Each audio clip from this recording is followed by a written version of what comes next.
What's up, wrestling fans? Welcome to episode number 582 of the Smark Out Moment Smack Talk podcast, Hot Tags of the Week.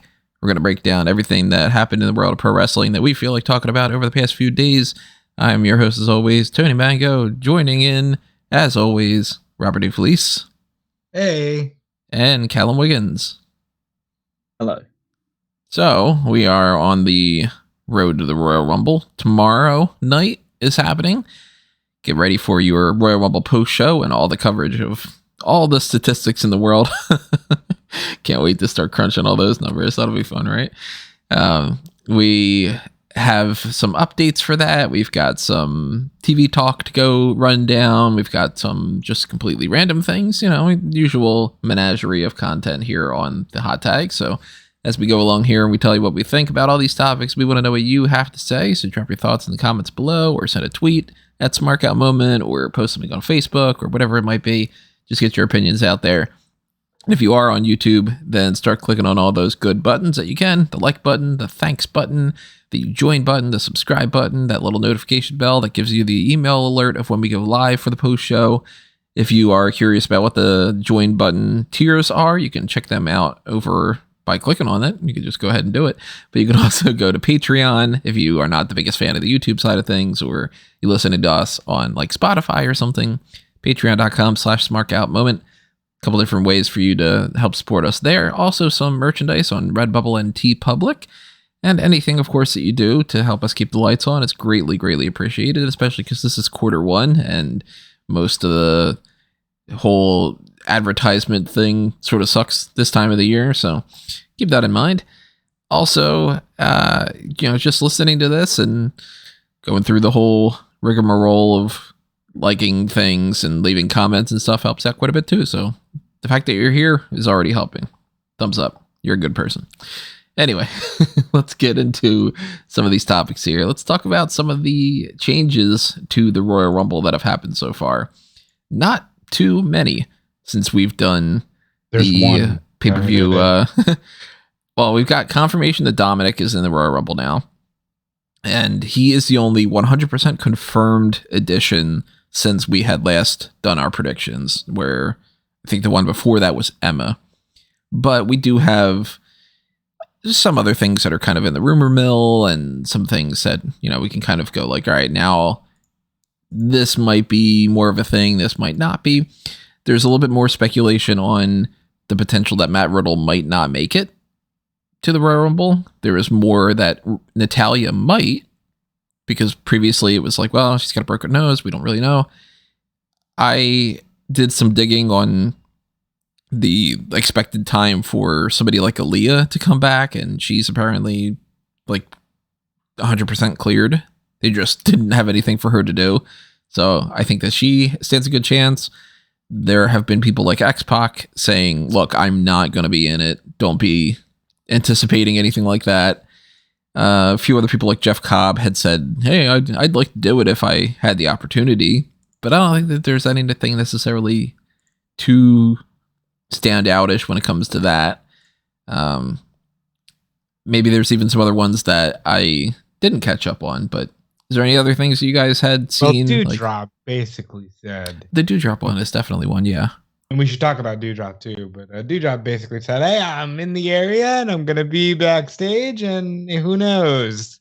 And she clarified that she's been missing essentially from what we had thought could be potentially the case, which is COVID led to potential heart issues that they wanted to double check, and they gave her every test for her heart that they possibly could, and everything's okay, which is great to hear. Mm-hmm. But that is why she was missing.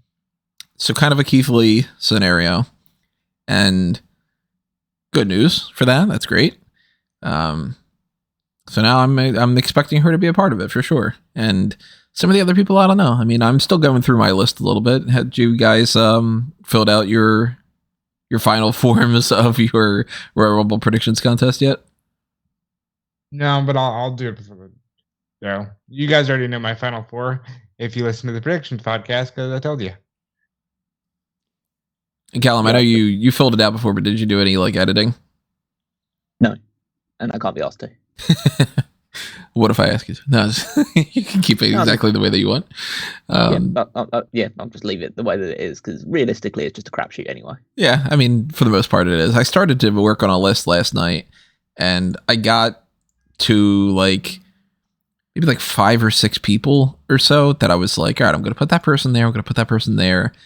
And then I was just like, oh shit, I can't really figure out any situation for anybody else. I'll spoil, for instance, Kofi Kingston for me is in my direct middle for the most part, because I was crunching the numbers and I was like, all right, he came out at number 4, number 8, number 17, et cetera, et cetera. And I was like, all right, so he should be somewhere around these 3 numbers if that's his average placement. And I'm like, all right, I'll feel confident about putting him here, and I'll feel confident about this person at number 30 and this person here. And then the rest of it's just filling in names, because this is going to be the first Triple H one too. So who knows if he has a different philosophy. He might be like, look, I like my Royal Rumbles to be heavy at the beginning and then have a bunch of the jobber types towards the end. He might be very much like nobody big comes out until number 20. We have no idea, which will be one of the most fun things for me, actually, to just see the difference between that. Unless Vince, of course, is just dictating things, but that's he is back at Titan. That's another story too. He is back at Titan Towers, and another report had said, but he's basically just working on the sale. So I don't know. I mean, I am still suspicious that every few days there seems to be another step forward toward him just taking control back. It's kind of like he requests that he's part of the board in a different way. Okay, well, he is part of the board in a different way. Okay, well, then this person loses their job, and then this person comes in and fills in, and then he's at this thing, and then he's at this meeting, and then he's whatever. It kind of seems like it's just like this, you take a couple steps every couple days sort of thing. But there was another thing about NBC Universal talking about, hey, yeah, of course we're interested in buying this. And they are currently the betting favorite on different websites that are out there. So if you are somebody who's going to be... They didn't say that they were outright interested. They just they were asked directly about WWE, and they skated around it by saying, Comcast is always open to bolt-on acquisitions, and if it makes sense for our business, we will consider anything. Yeah, that's true. No, they can't go yeah, we've put it an offer. They can't really say that too much. But you got to assume that they're interested. And thankfully, there's not as much to talk about on that front. It's not like we've gotten another report about Saudi Arabia's doing this, or, Apple's doing that or anything. I haven't seen anything else on that front. It's been mostly just Vince is back at Titan Towers. So, yeah. But the Royal Rumble coming up could change a lot of things, and for all we know, tomorrow we might have a big story to break when it comes to that. I don't know. The only big story we better be breaking tomorrow is who won the Royal Rumble. I don't want day of nonsense. I mean, I'm hoping for some fun returns and some, interesting twists and stuff. But yeah, I don't want any kind of and then during the pay-per-view they say, and by the way, WrestleMania is going to be presented by, Endeavor or something. But as far as people popping up in the Royal Rumble and all, another person to talk about is Nikkita Lyons. She is not going to be at the Royal Rumble. And we know that because she was part of an injury angle on NXT that turned out to be only done because she's actually injured. So it's not a storyline thing. And even if it was a storyline thing, it wouldn't make any sense for them to do an injury angle and then for her to pop up at the Royal Rumble anyway, because it would just defeat the purpose. But she got attacked in that parking lot, which that parking lot's the most dangerous area in all of WWE's universe, isn't it?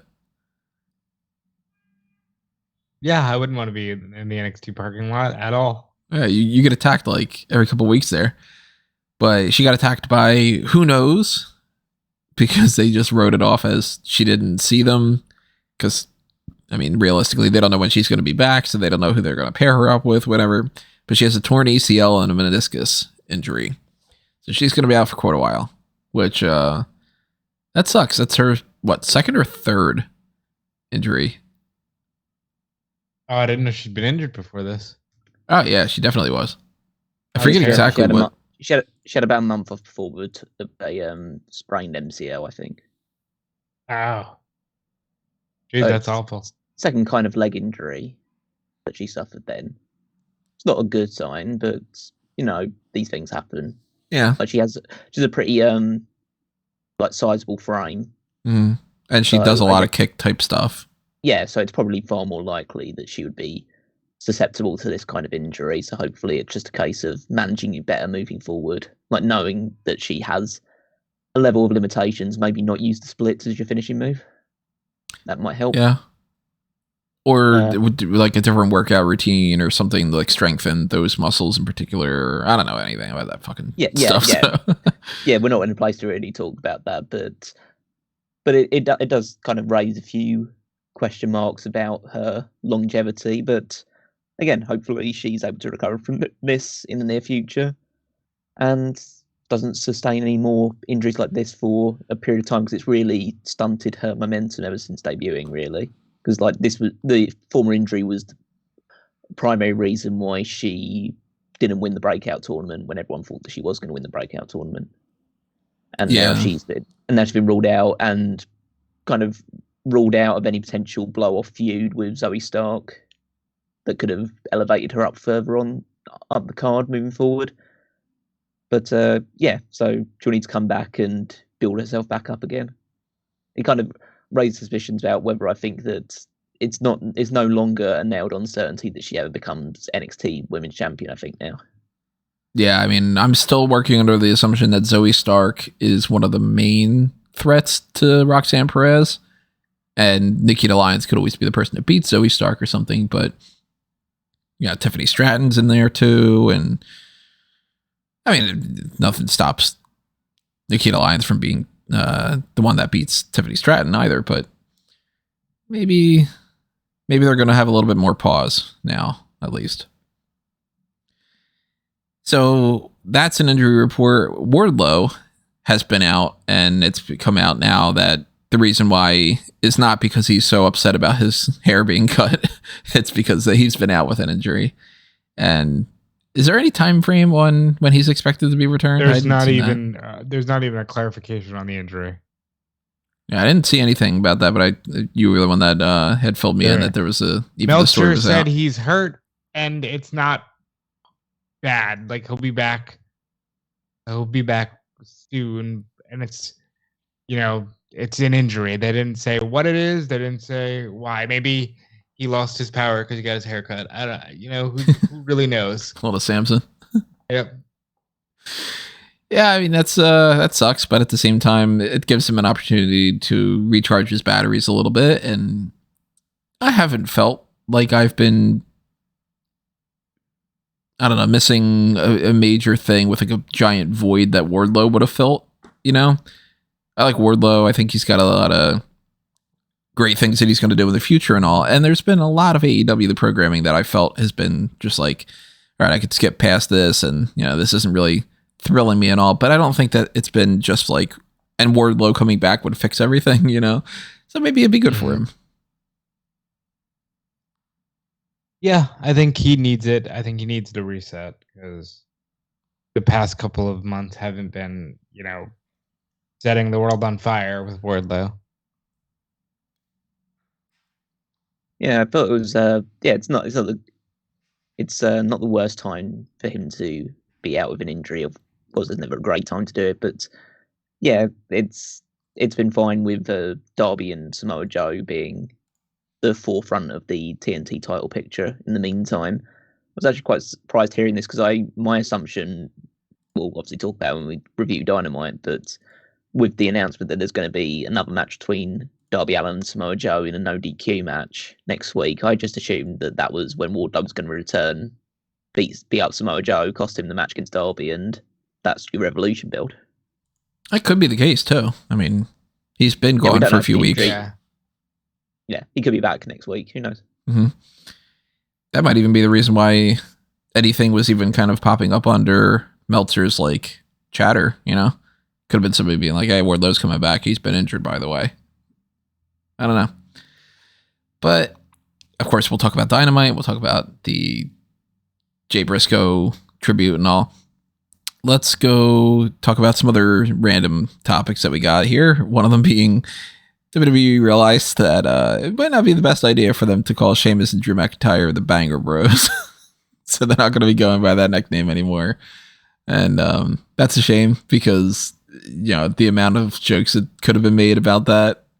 They just have, like, I said before, like, they arrive at WrestleMania in a van. Like, they recruit somebody to the team and just pick them up on the side of the road kind of thing.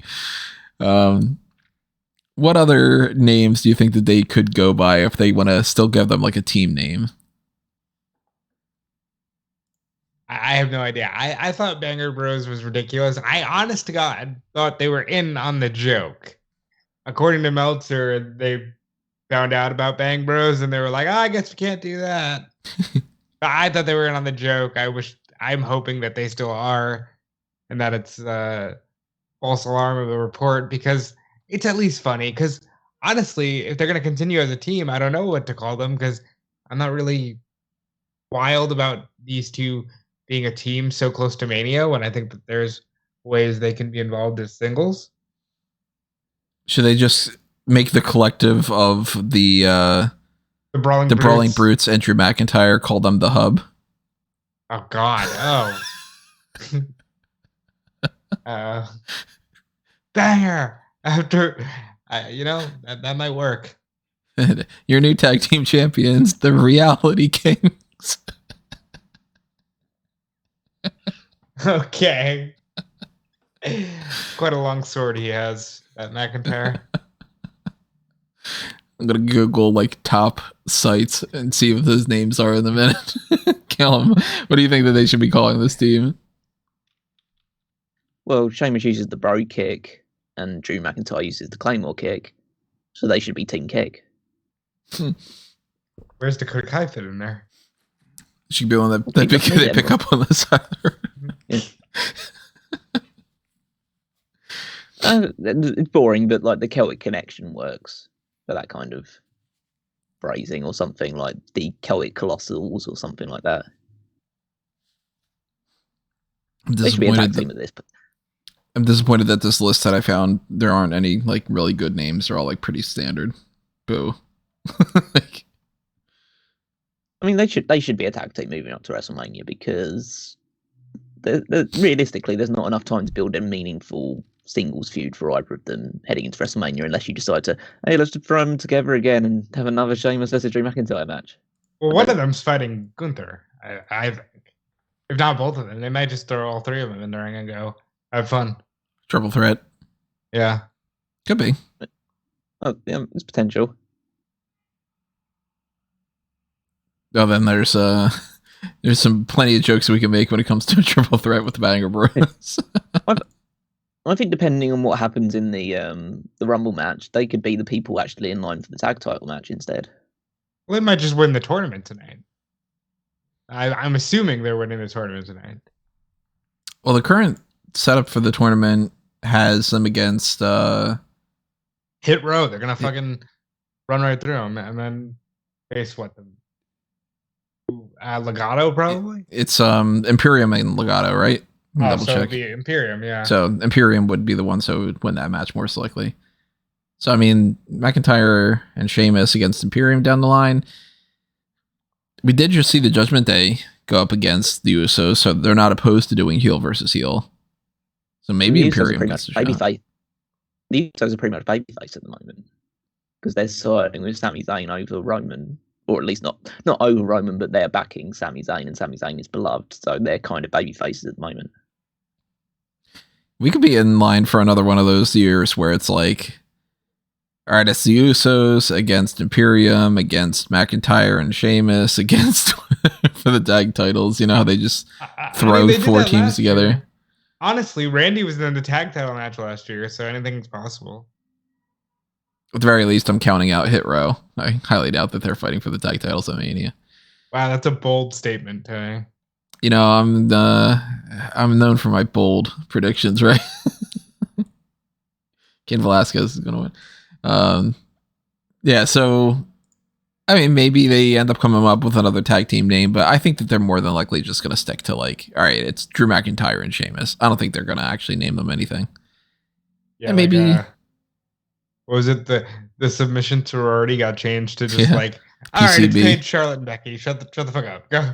I hated that whole team PCB thing. It was so, you couldn't have thought of anything better.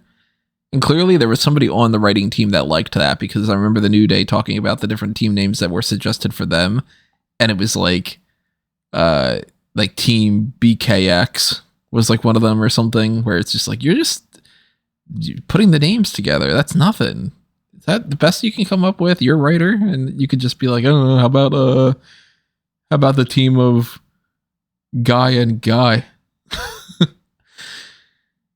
Another random topic to talk about here before we get into some of the TV stuff is to talk about a different TV related thing.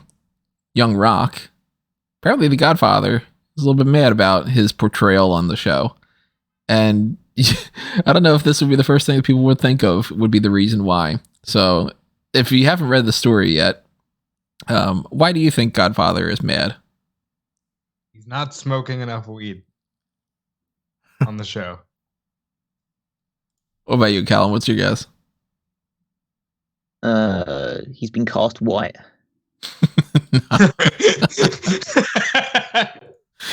That would be a much more interesting scenario, but he is mad because he says, I'm 6'7", and they cast somebody who's 6'1". Yes. This is the hill to die on, damn it. Yep. He apparently said on the Attitude Era podcast, fuck Dwayne The Rock Johnson. That motherfucker should never had CeeLo fucking Green portray me. I'm 6'7", okay, and they portrayed me as somebody who's 6'1". So fuck The Rock, fuck a motherfucker, fuck that bastard. That motherfucker fucking 3 inches shorter than me and had me 5 inches shorter than me. Fuck The Rock. What the Technically fuck? 6 inches, but you know. Yeah. Yeah. So I think that's pretty funny that it's just kind of like, hey, I'm fucking taller than you, motherfucker. Why are you doing that? Fuck you. Fuck. That's hysterical. That is funny though, because when I looked at the casting for that, I haven't caught up fully to every episode of this season of Young Rock yet, but when they first started showing the Nation of Domination on there, my initial reaction was, all right, I don't think that the guy playing Godfather really looks like him. But I didn't think about the height. I just was like, yeah, it doesn't really seem like he looks too much like him. Like the guy playing Ron Simmons is halfway decent. The guy playing D-Lo pretty much looks the part.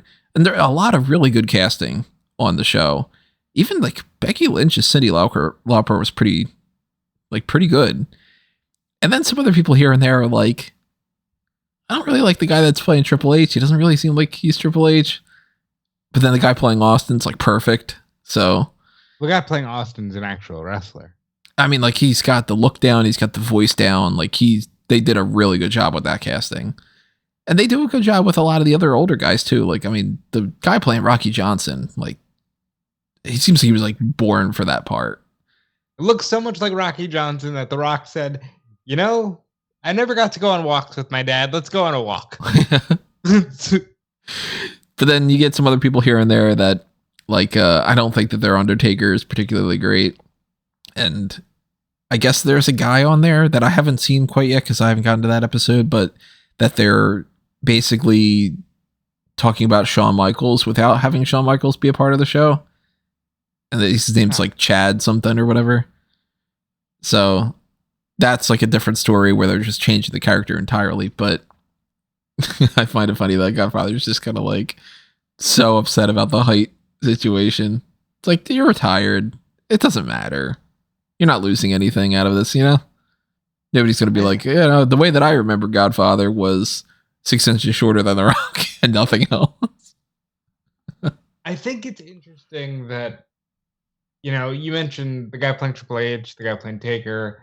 I'd say the guy playing Foley as well. It's hard to get those parts right because who really looks like the Undertaker? Besides Brian Lee, of course. who really looks like these people and can play these parts accurately. I think with Austin, it's a bit easier because at the end of the day, lots of people have a shaved head and can probably do a decent Stone Cold impression, especially if you're a wrestler and a wrestling fan who you grew up watching. But like, it's hard to cast a Triple H and get that era of, douchebag that Triple H was in 98, 99, because who is really in the wrestling industry and can act that way? You don't have to be in the industry and be a good actor. I mean, they've gotten plenty of people who are just sort of a guy with muscles. Yeah, but I'm saying to accurately portray the role, I think it helps if you have a little bit of knowledge and a bit of a connection. Yeah. I mean, like you said, the guy playing Austin is somebody who's a wrestler, so he gets it. Pretty sure that some of the Samoan actors might be too. I'm not positive about that, but still, it's interesting to see these things, and it's still a pretty decent show, so I recommend it. But let's bounce over to an AEW story here. AEW and Luchasaurus are being sued for what is essentially breaking down to composite effects made the Luchasaurus mask, and they've made some tweaks over time, and basically like, okay, we're making this mask for you to be this character, but now that they're being in a situation where they're selling merchandise based off of it, well, that wasn't a part of the agreement. So I understand full well. I think that this makes sense that composite effects would be like, hey, look, now you're making money directly based off of selling our stuff. It's not quite the same. Yeah, it seems like they also reached out to try to get a new mask made that AEW would have the rights to, but they just didn't like it. And it just seems like this has been, boiling under the surface for a while, and we'll see how it plays out. I mean, Luchasaurus hasn't been on TV since All Out, right? Well, not All Out, Full Gear, where he lost the cage match. So maybe that's why this legal complaint was filed on December 20th, I believe. So maybe that's why he's currently not on TV.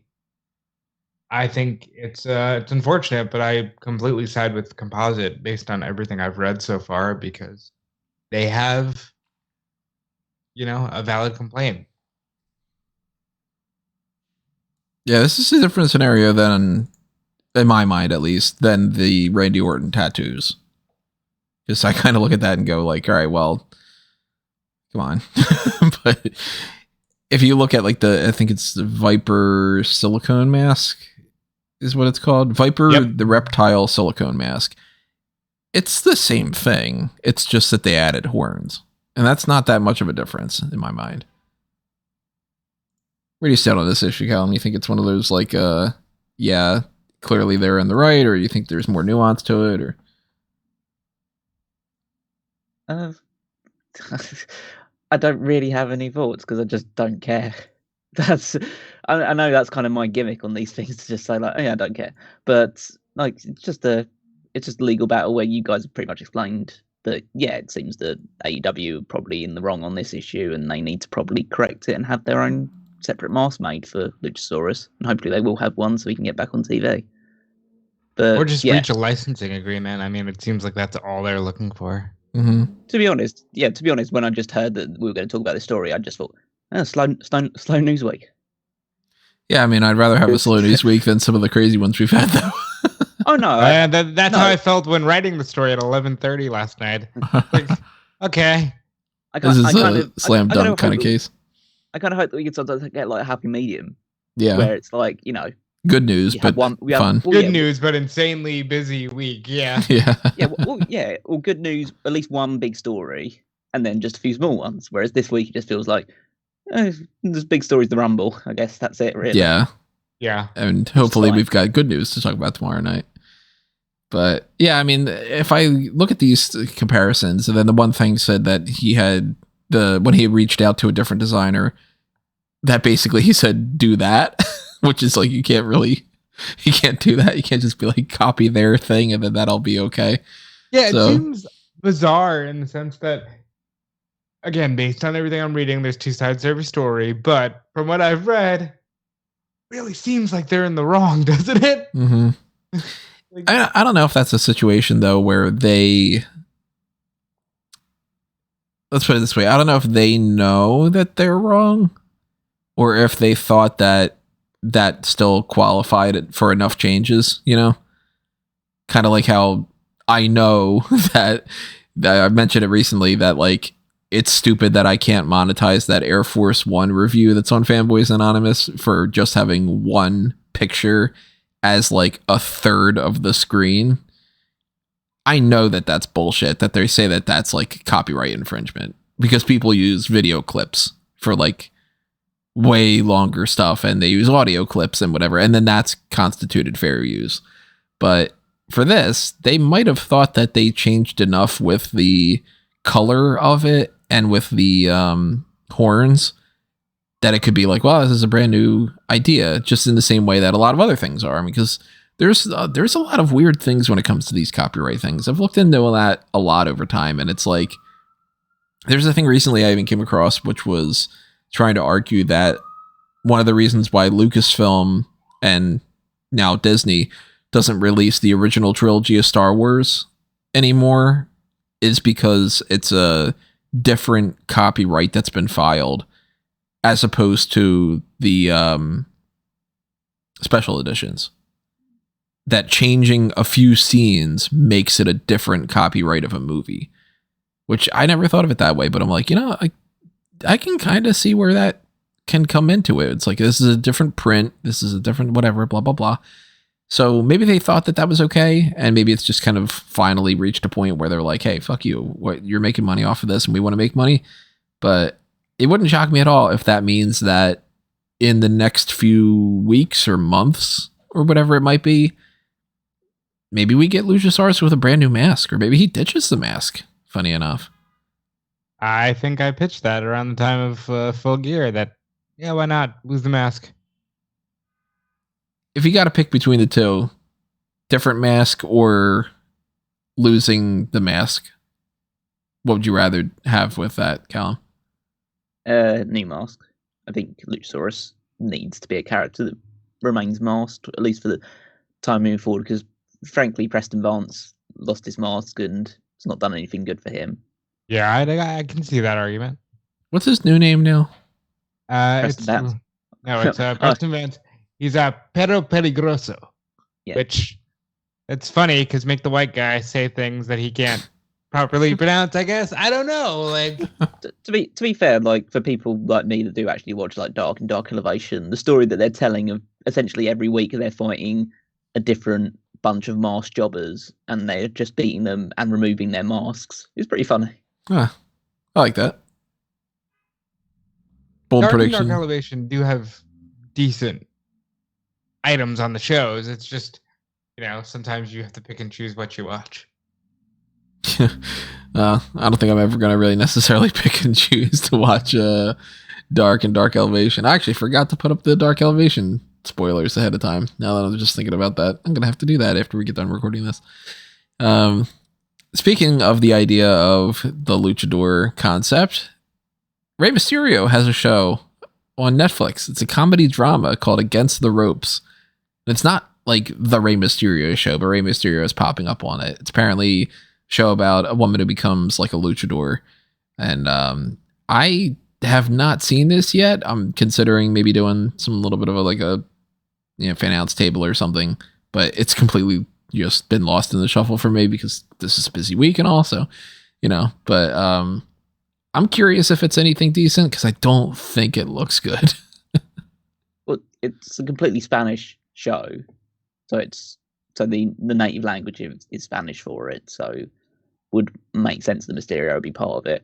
The funniest thing that I saw about it, because I saw a trailer for it, and you know how Netflix, if they do have a either Spanish or a show that's non-native speaking, they'll have an audio version which is English.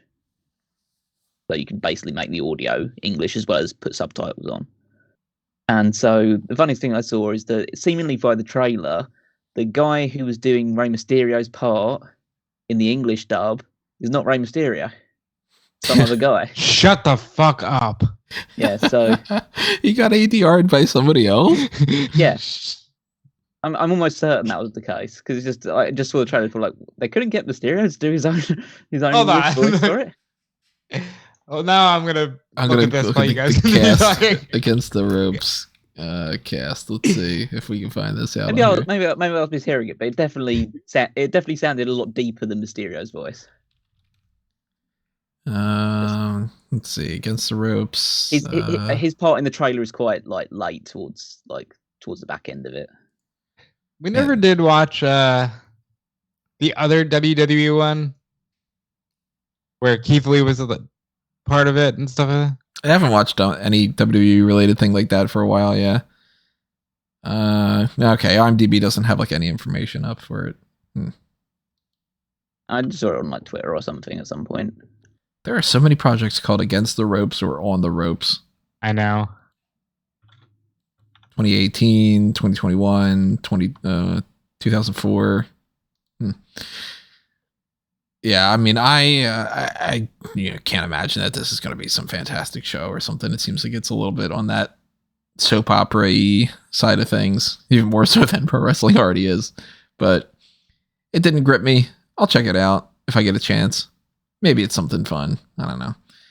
Maybe we'll do a watch along or something though. But if you have seen it and you have any opinions about it, let us know. I'd love to hear what you guys have to say. And I think that's everything that we've got outside of going back and talk about the TV stuff. Maybe I'm forgetting something. I don't know. If we are, again, drop a comment and then we'll talk about that in the comments.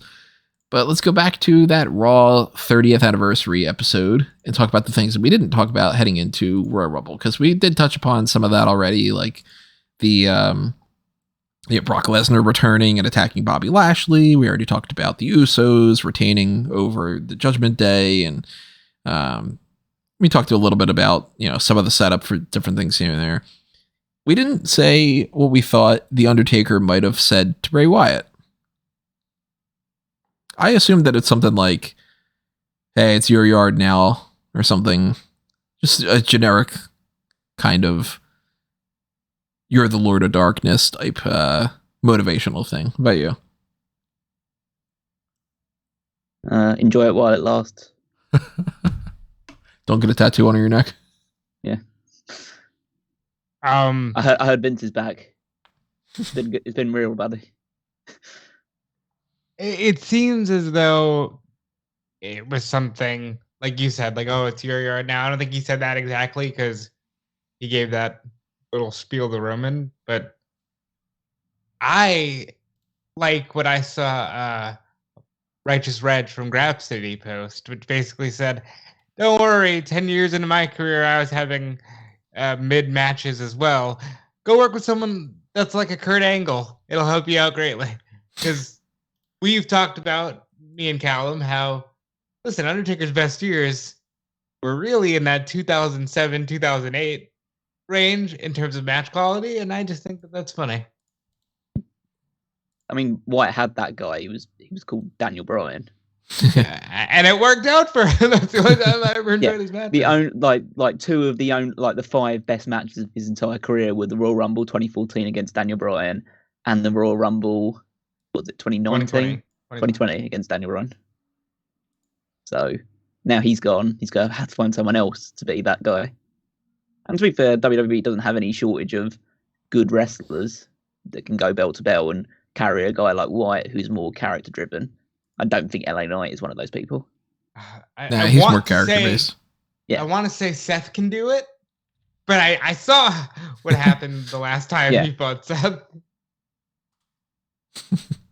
Maybe he was just saying Husky Harris. But for real though, The Undertaker coming out to the American Badass by Kid Rock, which got a huge pop. The thing that gets to me is, God, he looks so like there's no more mystique. Like it's all just gone. And that's what I felt like. Because, you could still put on the trench coat and the hat. And the gong hit, and I was very excited to see it. And then he came out on the bike, and I was just like, oh, you just look like a guy. You know, like it's finally caught up to him where he's just a guy, and I don't know. Maybe I'm at the point where I'd rather just not see him on these shows. I mean, I've said before, Biker Taker was one of the main reasons why I stopped watching wrestling because I had just been kind of not paying a whole lot of attention to it, and then eventually somebody in my class was like, "Oh, did you see that the Undertaker's just a biker now?" And I was just like, "Fuck this." So I've never been a fan of American Badass Undertaker, but I mean, I'm glad that he popped up at the very least because we didn't get a lot of other people doing anything all that great. I was a little bit surprised about that. To a certain extent. I mean, I didn't expect that it was going to be the greatest show ever, but yeah, I was hoping that maybe we would get some other appearances here and there that we didn't necessarily get. And we, of course, didn't get the Bella twins, which is another story to talk about for this week, which is a lot of people were like mad at them about it. And then they went and talked about why they weren't on the show. They had previously booked other things. WWE didn't have anything for them, so on and so forth. That led to another whole discussion about the WWE Women Deserve Better, because that cage match between Becky Lynch and Bayley was such a downer of a segment. What cage match? They didn't do a fucking cage match. Mm-hmm. They did entrances, and then they beat Becky Lynch up in a cage. Yeah. To the point that they shouldn't have even had the cage. Well, they were supposed to have the match, and then the tribal chief went a bit long. The tribal court segment went too long, and they decided, well, something's got to get cut on this show, so let's go with the thing that we've been advertising for the last week or so. That's the part that I don't like. Mm-hmm. Because we really need to fit in that Bianca Belair Sonya Deville match. Exactly. Or even Seth Rollins and Street Profits against Imperium. Yeah, and the entire fucking DX reunion with Kurt Angle that took place before that, which went on for a stupid long time. Because at the end of the day, Triple H will always talk about the fact that he is an advocate of women's wrestling, but not if it means that he can't do a few crotch chops in the ring. I think that the fucking poker stuff, all that shit. That's what I had said on Twitter. Like, there were so many better things that so many other things that you could have cut from this show. Because realistically, the only things you advertised were the Tribal Chief segment. There's going to be a few legends on the show. The steel cage match and the United States title match. Everything else in the show was expendable. Like, just cut the poker segments. That's what I had said on Twitter. Because man, woman, it doesn't matter in this case. Objectively, you don't cut a cage match from a show when there's other things that can easily be used to trim the fat. And fundamentally, it was a good thing that you did have the Bianca versus Sonya match, because that would have made it, if they didn't have even that match on the show, it would have been, how many hours? Probably about 8 hours of WWE TV with 1 3-minute women's match in any of it for the past week or so. It's like Raw, SmackDown, Raw last week only had a 3-minute women's match between, was it Mia Yim and Io Sky, and then SmackDown had no women's match. And then Raw only had the Bianca Belair Sonya Deville. But realistically, that's harmful as well, because at least by reports or speculation, there's going to be Sonya Deville versus Charlotte Flair at Royal Rumble for the SmackDown Women's title, a match we already saw 2 or 3 weeks ago. Mm-hmm. And also, do you guys know the last singles match that Sonya Deville won was? It's got to be a long time ago. A year ago against Naomi. No. I'm gonna say 2018. Oh, it's a bit later than that. It's April 2020 was her last singles match with Victory. Oh, that's right, because she did the stuff with Mandy and then had to go away for a while.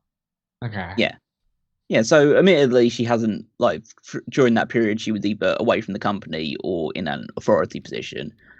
But realistically, she just doesn't win matches.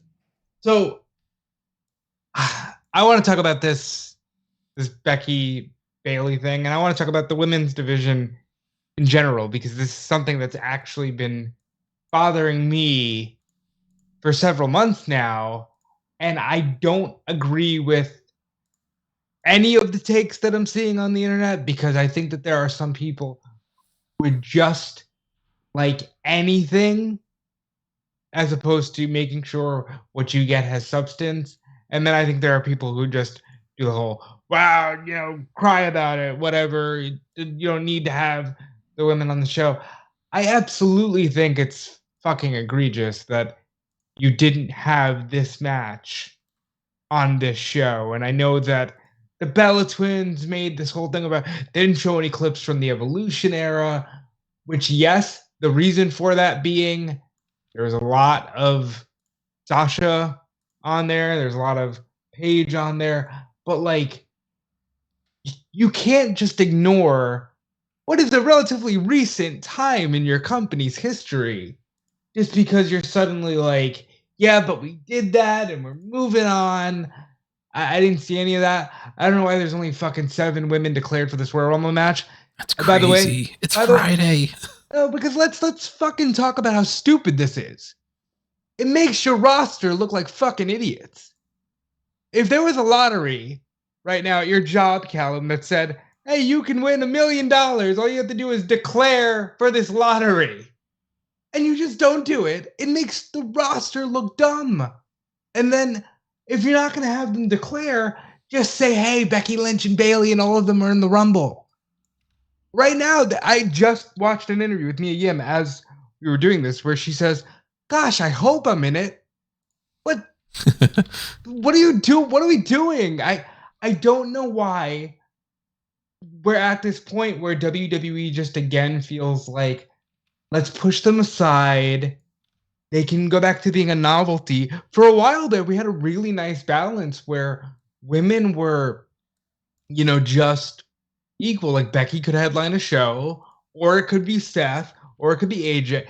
We had an era for a minute there in like 2017, 2018, even into 2019, where the women could also just be a big part of it. And then it became, well, if we're going to do it, we're going to do it just to throw on the tagline of history. And I guess we got to do these Royal Rumble matches every year now because we said we would. It's the state of women's wrestling in WWE is, really reverting back to not so great territory really quickly. And I think that what we're going to see at this year's Royal Rumble is going to be a good sign of that, because you're not really going to know who's in it. And it's just going to be like, yeah, of course they're all in it. Shut up. But at least tell someone that their favorite wrestler might be in the match, because otherwise you might have a little girl who's excited to go to the Royal Rumble and see Mia Yim, and then maybe you don't use her just because you didn't want to declare her because you're not sure about what you're doing somehow, even though it's like your biggest show of the year. I don't get it. I don't get why we have to keep going through this. And then, by the way, the hashtag WWE Women Deserve Better, not as effective as Give Divas a Chance. It doesn't roll off the tongue to me. But, of course, they deserve better. But I also think that the crowd that's doing that is probably the same crowd that's just like, yeah, well, the women should just get an Elimination Chamber match. Because they should. And it's like, instead of just wanting to see representation for representation's sake, I want to see good storytelling again. I want to get back to a place where it's like, hell yeah, there's women's tag team champions going to be crowned in an Elimination Chamber match. That's fucking awesome. Hell yeah, we're doing this great story with Charlotte Flair and, whomever she fights at Mania. I want to get to a point where we see these things and it's just normal. I want to know why the discussion right now is, well, if Becky and Ronda can't fight for the belts, that's fine. We just don't do the match. That's insane to me, because you don't say, well, if Randy can't fight for the world title, I guess he'll just skip Mania. Why is there not at least equality in that way? In the bare minimum way of like, yeah, of course you can do meaningful women's matches at WrestleMania that aren't linked to a title. I don't get why this has to be a discussion right now after you just got finished, fixing your image on women's wrestling. I've talked long enough. What are you guys? He's been holding that in for a while. Yeah, I can tell. Well, Tony knows because I just voice messaged Tony this shit. Yeah, I could have played one of the voice messages and it was almost the same thing.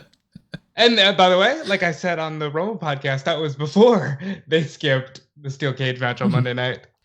I think that they're in a situation right now where I don't think anything of this, and before anybody says it, wait until I finish before you start judging what I'm going to say in the comments. I don't think any of this is malicious with intent. I think that they are so like wrapped around a lot of other things that are happening right now that they just like lost sight of a lot with the women's division. But that's not an excuse for it. That's why I said to wait. Because they should be at least on par with the idea of like, all right, well, look, it's the Friday, the day before the Royal Rumble, and we have 7 people announced for it. There's not anything super big going on with like Baron Corbin or Ricochet or some of the other people that have been announced for the men's Royal Rumble.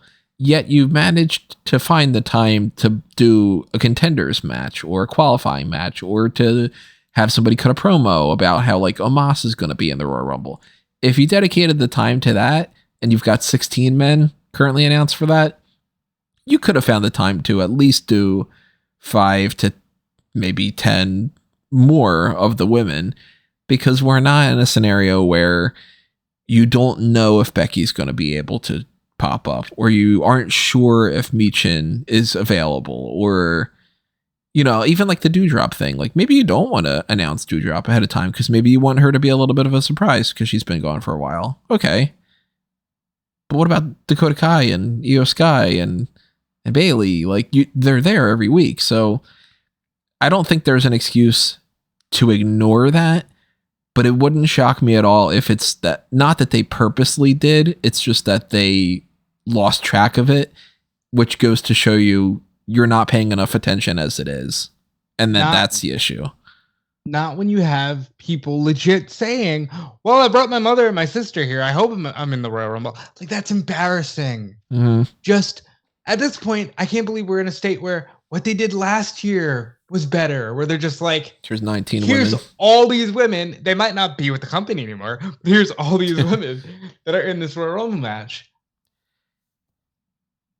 And maybe this is like giving them a little bit too much credit. Maybe what they're trying to do here is somebody said, look, we should take one match and we should announce at least half of the field, and we should take another match and we should leave it all up in the air and then gauge the reaction online and just see if people are more interested in one or the other. Just one of those, like, try it, see, get your like your field test notes in there and use everybody as a guinea pig. And then next year we'll have a better idea of what we want to do for the Royal Rumble. Maybe that's their philosophy, but it's not coming across well. So you factor that in, you factor in the cage match being one of the biggest matches that they were announced for this, and then they just kind of sweep it under the rug because whatever. And like we've said, that wasn't the last match on the card. You knew you had the DX thing following that. You had the Sonya Deville thing. You trim a couple minutes off of each of these segments that follow, and you could have had the match. That might not have been anything particularly great. It could have just ended up being like, all right, Bayley loses to Becky Lynch in a generic 7-minute match, and that's the end of it. But you could have had at least avoided the criticism of not doing the match. So I think it was a mistake. I think that their idea of doing the beatdown segment so that they could do it again later and just like, well, we'll get around to it when we get around to it is kind of shitty, because I really don't want to see next week for them to be like, and we've decided that there's going to be a rematch because it didn't happen last week and we're actually going to get the cage match on the Monday Night Raw after the Royal Rumble. I don't care about that. My thing is, I would even do it at the Rumble if the Rumble didn't desperately need Becky Lynch and Bayley. You know, I would find a way to do it in another fashion, except now you're at the Royal Rumble And what can you do? This is what you do. You start off with Becky Lynch and Bayley as number 1 and number 2, and you put the cage down. And then 90 seconds later, somebody else comes out and you put the cage up. Well, that's essentially the match we got on Monday. We don't want that. That's the joke. But a lot of criticism when it comes to that, and I think it's justifiably so. I did enjoy some of the other things on the card, though. I liked the backstage poker thing. I thought that was pretty fun. You got the $1 Million Man trying to bet the $1 Million Championship, and then when he loses the whole thing, and then it's like IRS pops up and just says pay your taxes and takes all the money except for $100. Like, yeah, I thought that was fun. It wasn't the best show by any means. It had a really good first hour, which was great, and then some other parts here and there, but then some other parts were not as great. I thought that the Kurt Angle thing was pretty fun with DX. It was. It's just not something that I think, It's not we need to necessary. see again for a while. Because we've seen a bit of DX now on these recent shows, and I thought they did really well with this segment in the sense of it wasn't like 5 years ago with the Revival where they just beat him up. Like they all just kind of said, "Well, we're not fighting Gunther because we're too old for this." So that's better than saying, "Yeah, let's beat up Marcel Bartel." But when you think about what they could have saved, I think it would have been better if they just trimmed some of these legend segments. Any other thoughts you got on the Raw special, Kellen? I thought that outside of the first hour with the bloodline stuff, it was pretty much skippable. It did a great number, but all these special shows typically do. So good for them for a one-off thing. Hope that it was hope they managed to recoup some of that audience for next week, but I scarcely doubt they will. But They can if you have a good Royal Rumble ending. Well, hardly anybody that watches the weekly show will actually watch the Royal Rumble live anyway, so that's part of it. Yeah, there wasn't it wasn't that amazing that I could really tell from it, and the criticism towards the women's stuff is highly valid. I think it's just fundamentally something that we probably didn't discuss in as much detail as we probably could have done in the Royal Rumble prediction, is the fact that I just think that the women's match is not getting any real shine or appreciation or look towards it or building up the rosters because they don't have a really good winner. Yeah, they don't know what they have planned. Mm-hmm. No, I think they know who they know who they're going to win. It's just nobody special. It's Rhea Ripley probably. So it's just like someone who's just been on TV every single week who isn't a quote unquote star name. Which, I mean, before anybody jumps down our throats, all three of us really like Rhea Ripley. Oh yeah, I'm not saying that, but it doesn't feel. It's not like The Rock coming back and winning. Yeah. Well, I don't even care about like The Rock. It doesn't feel like either Cody or Sami Zayn going into these Rumbles or anything like that. It doesn't feel. There's not been any. Even though Rhea's been, getting involved in men's matches and has been definitely like a standout part of the Judgment Day, it's not like she's doing anything particularly memorable or been in any memorable feuds since then. The most memorable thing she did was in recent months was Kane, well not Kane, but like smash Beth Phoenix's head with a steel chair, and that's not been followed up on at all. Which might be at Royal Rumble and stuff, but it's not something that can lead into it because you need that like surprise, and it's the normal kind of like, oh well, we've got Rhea Ripley, we could put her in that, and then you could do a great match with Belair, you could do a great match with Flair, but even the Flair scenario wasn't supposed to be what happened. We got more information about that where it was like, okay, well, we wanted to do Ronda Rousey versus Raquel Rodriguez at the Royal Rumble, or Charlotte to beat Ronda at the Royal Rumble. And then they just kind of went, let's just do it and get it out of the way, and then kind of waste some time for a couple weeks or so. Like, they're not in a position right now where they seem to be really focused on the women's division. And, we got Bianca Belair against Alexa Bliss. It's not like they're completely ignoring it, but it's just not a priority. And it's showing. Yeah, and to your point about The Rock, just because let's not. We can talk about the men for a Rumble in this case too.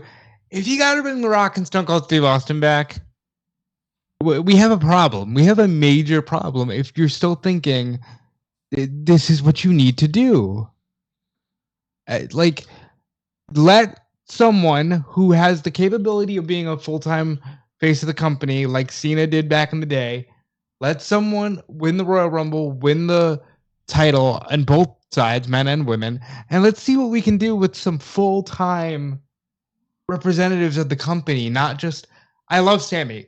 I would book Sammy as a world champion. I don't want to see them do it just because I know it'll just be a moment and then it'll go back to Roman and they'll just repeat the cycle and they'll say, see, viewership drop because Sammy's not a real star. Go with someone you think is a real star then, because I'm tired of, hey, you think we can get 52-year-old Austin back?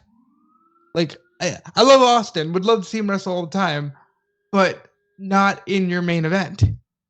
Well, you know, I've said this a million times before. I always keep saying and echoing this viewpoint and banging on this drum of, I want to see these people in these guest spots, not in the championship match. Like, I vehemently hate that Brock Lesnar and Goldberg had to win the title and switch that over and do all that and fuck over the Chris Jericho and Kevin Owens feud. Because it's I think that storyline gave us AEW, so we can forgive. Nah, I still don't. Worst timeline.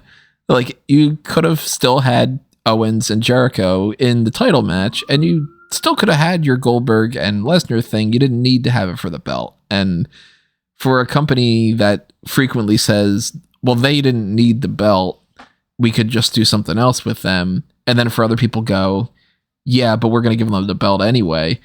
Like, if they can get Austin to come back and do something, that could be fun. But you don't need to have him fight Roman Reigns. You can have him fight a lot of other people, and then you got Roman Reigns in the title match and Stone Cold Steve Austin. You got two things. This is cool.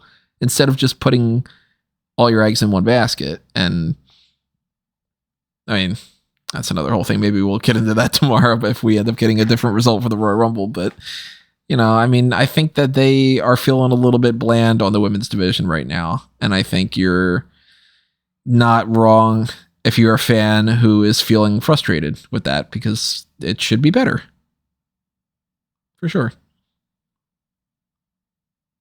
But that was the Raw 30th anniversary, and NXT was the next episode of television that we watched. A couple different things popping up on there. They did a little thing, which I thought was pretty fun, of, I'm blanking on the name of the person, but somebody from the Performance Center, one of the women's division stars, but it wasn't anybody that was like, okay, that's very clearly like, I don't know, the Core Jade or somebody, doing like a little bit of like a TikTok live or a Twitter live or whatever it might have been. And in the background, there's like a fight that takes place. And that was a good little means just to get people talking and to be like, oh, a fight broke out at the Performance Center. What's going on? And then it's Grayson Waller and Braun Breaker that are fighting. I thought that was pretty neat. Yeah. I mean, I noticed that WWE and NXT use TikTok a lot. I don't. So I keep missing these things, but I guess it's a cool way to use social media. I don't follow WWE on TikTok. I follow just like food accounts. Yes. Like Theo Von comedy things and people making sandwiches. That's pretty much my TikTok. But that was just an extra little thing. They did some other stuff throughout this night that, some of it we don't need to bother to break down, some of it that we should. Tiffany Stratton beat Indy Hartwell. Diamond Mine was training with Drew Gulak, and they had some little issues with some different things back there. We got the Thea Hale award ceremony to celebrate how she won her first match on NXT, which JD McDonough interrupted, and that led to a match with Andre Chase, which eventually led to a scenario where Duke Hudson has a shot with Andre Chase to potentially be in the now fatal 4-way tag team title match at Vengeance Day, because the New Day said that they're going to do an invitational, and the teams that are in the running for that are Andre Chase and Duke Hudson. You got Idris Enofe and Malik Blade, and you got the Dyad. So I am assuming the Dyad gets in there. What about you guys? Yep. Yep. Dyad. Callum doesn't care. No, he thinks Dyad too, because he said that he thinks it's a big year for them. Yeah. Sorry, I was just watching the Edge's Bitch music video by Joe Hendry. Joe Hendry? Oh, that's great stuff. Yeah. I was watching a show that I actually enjoy. What is it? The Edge's Bitch music video? Oh, yeah. So building up towards a match between Joe Hendry and Matt Cardona for the Impact Digital Media Championship. And in the build-up towards it, Joe Hendry's put together a music video because that's what Joe Hendry does, and he's really great at it. And it's basically a whole video about how Matt Cardona would rather play with his action figures than fuck Chelsea Green. And it all builds up towards the fact that says like, oh, now you're the king of the indies and now you're rich, but to me you'll always be Edge's bitch. And it's just loads of pictures of him with the Edge heads, like hair, and him and Kurt Hawkins or Brian Myers, as they are in Impact. Just playing around, it's just so funny. He's so good. I'll have to check that out. NXT happened. Don't really care. Fallon Henley and Kiana James won their match over Ivy Nile and Tatum Paxley, and that has led to them getting a tag team title shot now. Yep. As easy as it gets. Well, I like it. The only thing I didn't like was that Fallon was like, I gotta think about this, Brooks.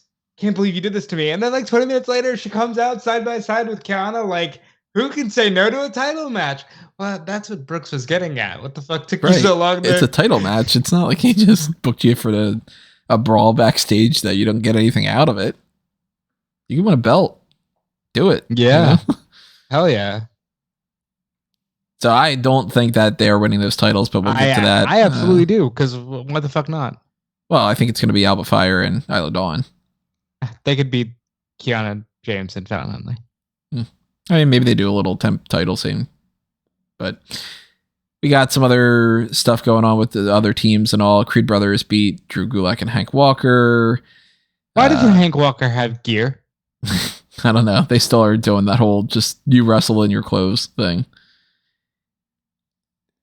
This Cut Whiz thing is fun.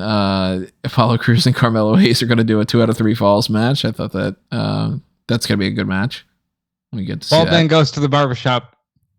Yeah, that's my favorite thing. Yeah, I thought that was pretty funny. Tony D'Angelo and Stax just had a little like, hey, remember the thing we said last week? That was pretty pointless. Electra Lopez beats Wendy Chu and Valentina for Royce. It's just like, oh, I don't know if I want to turn heel yet, which I thought was pretty dumb. Stevie Turner just reminded everybody that she's debuting next week. Again, one of those like pointless segments where I really hate when there's a lot of segments throughout a night that basically say, remember the thing we said before. Well, that, because then you waste 40 minutes of an episode. You need to have Gallus playing some poker, or not playing some poker, playing some pool, and just being like, so we're fighting for the tag titles, right? Yup. We got the Nikkita Lyons thing we talked about already, like that. And throughout the night, Gigi Dolan and JC Jane kept talking some trash about each other, teasing the idea that they're finally breaking down as a team, even though it was pretty obvious that they were just going to double team Roxanne Perez. It was too heavy-handed, but it was still fun. And then, of course, that's what happened. And it's just, we got you. It's whatever. So we all know how this is going to play out. It's going to be they're totally on the same page until somebody goes to get a pinfall in the triple threat match, and then they actually start breaking down and they start fighting each other. And then probably after Roxanne retains, then they end up being, we hashed all our problems out. We're actually not having any issues whatsoever. And then they'll have real issues because they said they hashed it out. Yeah. The total opposite, right? So, I mean, that was NXT. On Dynamite, we had Chris Jericho and Sammy Guevara beat Ricky Starks and Action Andretti. Darby Allin retained the TNT title over Buddy Matthews. And as mentioned before, Samoa Joe is going to have another shot at winning that back in a no DQ match. So Darby Allin versus Samoa Joe, number 2. You got 3. That's number 3. Yeah, they had a match for the TNT Championship beforehand that Samoa Joe won the title against Darby Allin. I edited that out of my brain. I've got Allin retaining, But they are doing a nice story of the fact that basically at the moment he's taken on so many challenges, and they recently had he went to the show in Japan for the Great Muta's final show, where he teamed with Sting and Muta against three guys whose names escape me. I know one of them was Hakushi and one of them was Marufuji, but I can't remember who the other one was. And so he's basically wearing himself out, and now Joe's decided to pick the opportunity to come and destroy him in a no DQ match. But yeah, I think this would probably be where Wardlow makes his return and helps Darby retain the title, and you can build towards Joe and Wardlow at Revolution or Supercard. I want to know. You can make the ROH. I doubt they'll do that. Yeah, because they won't just put. I don't imagine they would just put Wardlow on Ring of Honor, or more confined to Ring of Honor moving forward. That'd be a good way to keep him away from MJF, but I wouldn't. I think he's better off in AEW. What do you got between Allen and Joe, Rob? Oh, Allen, because he's the best TNT champion they've had since Cody. So keep the belt on him. I'm not the biggest fan of Darby Allin as TNT champion right now, but I think he is going to retain it. He's doing more with the belt than that. The belt suffered through purgatory in 2022 with the Dan Lambert stuff and all the Sammy Guevara stuff. I'm excited to see him. I think that there's just some more interesting options that they could have gone with. There's some other people that I'd be like, yeah, I'd rather see that person have the title reign instead. But Jungle Hook beat Matt Hardy and Ethan Page. It's a fun tag team. We got that family therapy segment. That was not good. It wasn't. That was so blah. I wanted a full-blown therapy segment, maybe some Uncle Bart. And they kind of just did a 5-minute backstage. Yeah. It was pretty much the bare minimum of what they needed to do. Which all was just to set up, hey, Gun Club wants a title shot. Okay, we've seen that. Yeah, go ahead, Cal. I think there's a possibility that they were supposed to do multiple segments or supposed to do longer for that, but then the show kind of got reshuffled because of the main event that was agreed to at the last minute. So yeah, it probably was a bit underwhelming, but I think in the grand scheme of things, that's fine. How do you feel about Danielson against Cage? Brian against Brian? Danielson's on the run of his career. This wasn't the best match he's had. That'll probably take place next week. But I'm enjoying watching him go, and I enjoyed watching Brian Cage actually work. This guy came into AEW with he can be one of our main event players. Last night he actually showed how that might happen.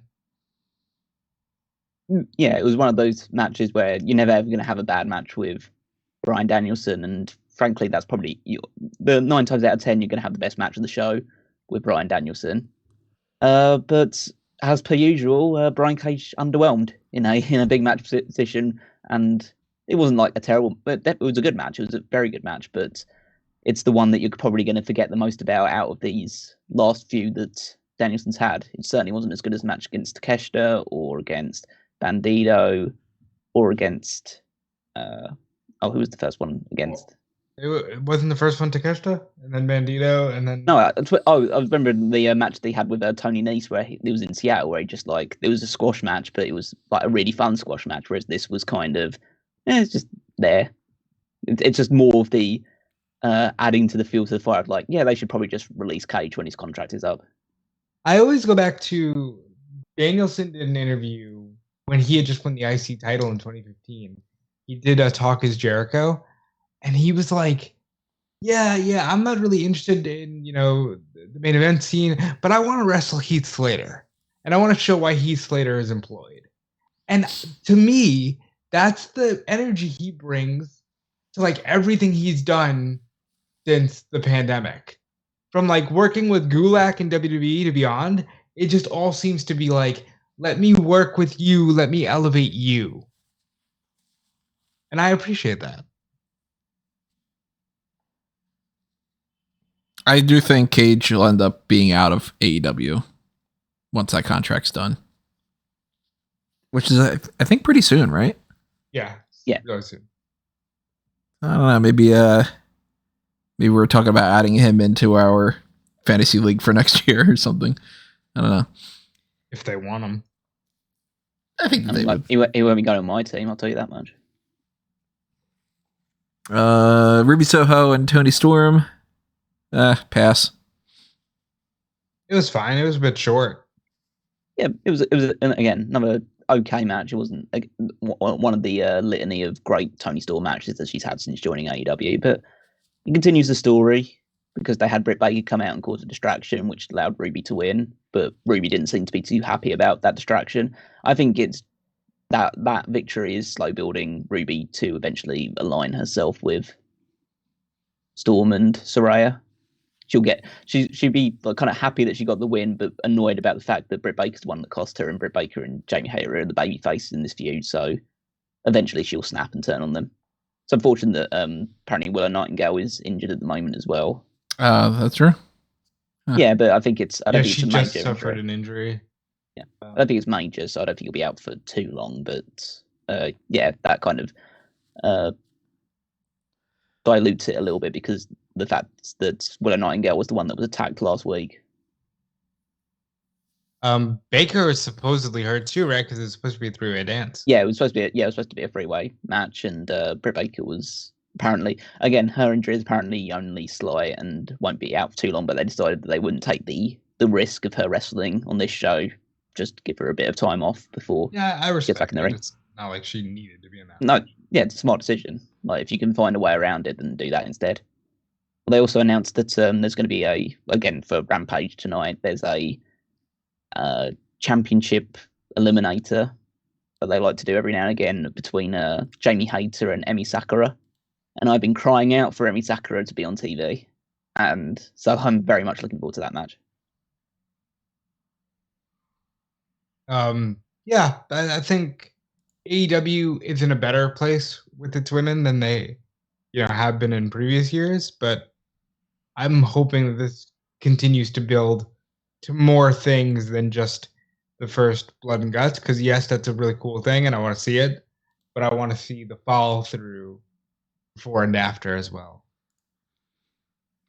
Well, rounding us out on the TV talk and the hot tags in general, the main event of Dynamite was Jay Lethal against Mark Briscoe in a tribute match to Jay Briscoe that they were finally able to do. And this, of course, there's a lot to unpack when it comes to it. Not only were they allowed to do the Jay Briscoe tribute in general, but that immediately became Mark Briscoe is able to wrestle on AEW television. So whether they softened their approach to the Briscoes because of Jay's passing, or they have like new leadership in that just stepped in and said, whatever it is, Mark Briscoe was able to show up at least here.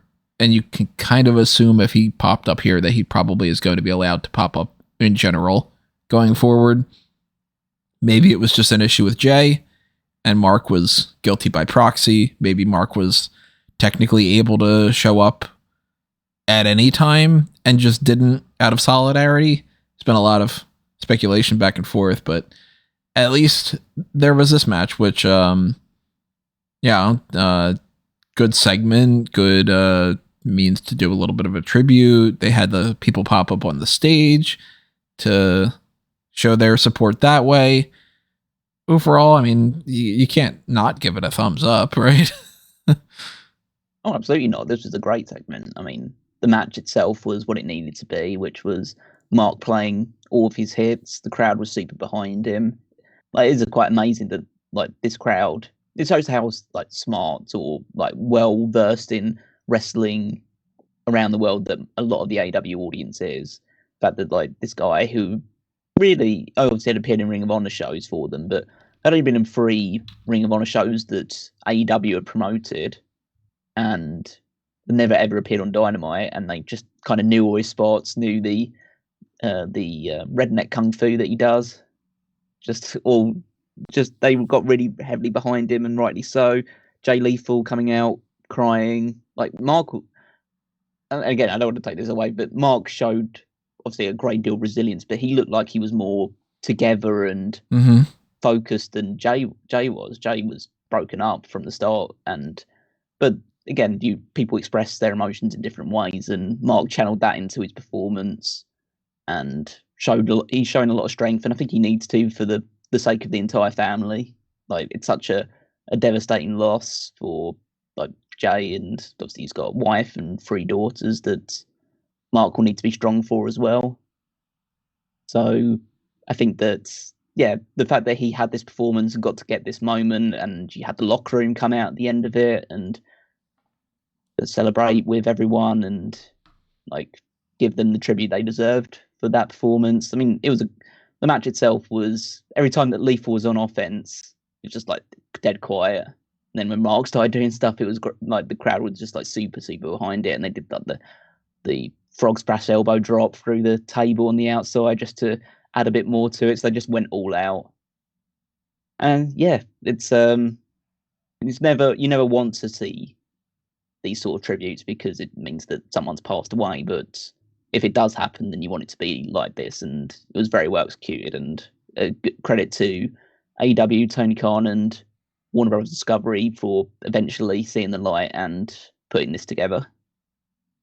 Yeah, beautiful match, and I really enjoyed Riccaboni on commentary, just reaffirming the whole idea of, hey, reach out to someone, tell them you love them, because life is too short. I think they even, towards the back end of it, as Briscoe was walking up the ramp, said, if you got issues with family, man, like, squash it, because life is too short. I really just enjoyed that overall view of it. This family, the Briscoe family, they are very strong people. Because I think, the updates that Jay's wife has given has been like, and the girls have been, working on their therapy, and they've been able to play with each other a little bit. And I think they even had because it was Jay Briscoe's birthday on Wednesday, the nurses had a cake made that said something like, reach for the sky with an ROH championship. And it's just like, God, this family's handling it probably better than, fans that are broken up by it. But amazing strength and beautiful to see. And I think it's a damn shame that this had to happen to allow, mention of Briscoes on AEW programming, but also glad that we could at least get to this point where they didn't block a tribute for a second week. And, just good on everybody. So that's the hot tags for this week. I wanna just real quick read something, because Triple H did an interview with Variety that they just released. Oh, but okay. The interview, breaking hot tag. The interview was recorded on January 4th. So think about this. They waited 23 days for that? Yeah, I guess because they probably had it in the can, ready to go for Rumble. And Triple H was asked how McMahon is biding his time, and he said, "Fuck if I know. I didn't know what he was up to every day when he was here. I'll be honest, I don't know what he's doing, but I think he's keeping himself busy." That's that's one day ahead. But he also said he hopes to have more information on NXT Europe this summer, and says that the plan for NXT Europe is a little bit more like they're doing here with the NIL stuff and finding athletes and things in that direction. Oh, so completely pointless then. Okay. We didn't talk about that either. There was another NIL class. There have been 46 people signed to the NIL recruitment program so far. And if my numbers are correct, 3 of them have actually done something in the Performance Center and become like an NXT star. It was Tank Ledger is one of them. Tank Ledger, and I just did this thing last night. Isaac, what's his name? Isaac Obafemi is his name in NXT now. Isn't Jackson one of them? And isn't Stratton one of them as well? No, I don't think so. Stratton come in before the actual start of the NIL program? Yeah. Kale Dixon. Yeah, he's debuting tonight on is the other one. It's those three are the only ones that I think are a part of that program that have actually done that. Instead, you've got every name from on the women's side, Abby Jacobs down to Tiana Omazik, and then you've got AJ Ferrari all the way down to Zachary Knighton Ward are just names that have been around since December 2021, I think is when it was. And it really just makes me question, like, what are you doing? Like, I hope they're not paying them. They're training them from scratch is what they're doing. But they don't seem like they're even popping up on the Performance Center. It seems like only a few of them are actually signing to become Performance Center recruits and then become NXT stars. Well, I think because that's the deal with NIL. It's like, hey, if your real plan doesn't work out, we're here as your fallback and we'll gladly take your scraps. I think that's the whole deal, but I think it could prove to be fruitful. Maybe, that's my trying to look on the bright side of things, even though the world is crashing now. I hope that they're not paying them in the meantime for doing absolutely nothing, because that doesn't seem like that's a good use of funds for a company that was like, we have to cut budgets on everything possible, But I don't know. We'll see. In any fashion, tell us what your thoughts are for any of these topics in the comments section below. And keep in mind that this is the last time you're going to be hearing from us this week, because we've got the Royal Rumble post show coming up tomorrow night, immediately following the event. And we'll have the post on the Megamaniacs Facebook group for everybody to chat. We'll have the post on smark.momo.com for everybody to chat on there. I'll be doing stuff on EWN. I'll be writing up even more stuff on Bleacher Report, because I just copy and paste a lot of the same opinions and rewrite them in a different way for a lot of different sites and all. So plenty Royal Rumble stuff coming, and that'll also be as part of the predictions contest that will shut off as soon as the kickoff begins. So go ahead and vote on all those different things for that poll while you can.